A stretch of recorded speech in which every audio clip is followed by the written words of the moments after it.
अस्सलाम वालेकुम। आज हम करेंगे उर्दू की 7वीं जमात की सबक मिली नगमा के मरकज़ी ख्याल और ख़ुलासा। आप योम आज़ादी कैसे मनाते हैं? योम आज़ादी नहायत खुशी से शान शौकत से मनाते हैं। वतन के लिए गाए जाने वाले गीत को क्या कहा जाता है? वतन के लिए गाए जाने वाले गीत को मिली नगमा कहा जाता है।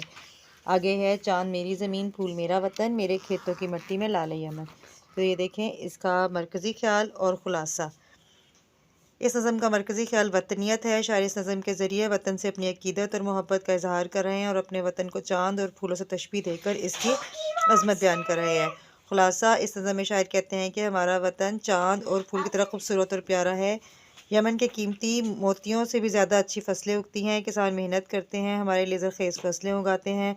हमारे फ़ौजी बहुत बहादुर हैं, वो इसकी सरहदों की हिफाजत करते हैं।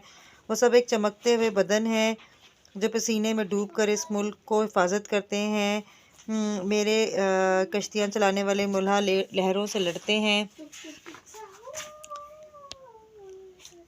तूफ़ान और समुंदर की लहरों में जब हमें डर लगता है, हमारे मज़दूर बहुत बहादुरी से पहाड़ खोदते हैं, इसमें से कीमती चीज़ें निकालते हैं, सख्त से सख्त चट्टानों से भी नहीं डरते, राही हार मानते हैं।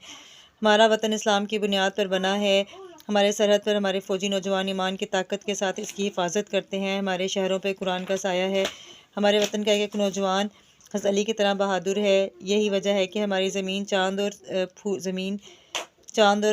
फूल की तरह है। हमारे किसान अगर इस तरह मेहनत करते रहेंगे तो हमारी मिट्टी को सोने की तरह बनाते रहेंगे तो हम खुशहाल ज़िंदगी बसर करते हैं। इसमें 3 गलतियाँ थी, रहें खुशहाल और ज़रख़ेज़। ठीक है, इसको ठीक कर लें और मरकज़ी ख्याल और ख़ुलासा मुकम्मल कर लें।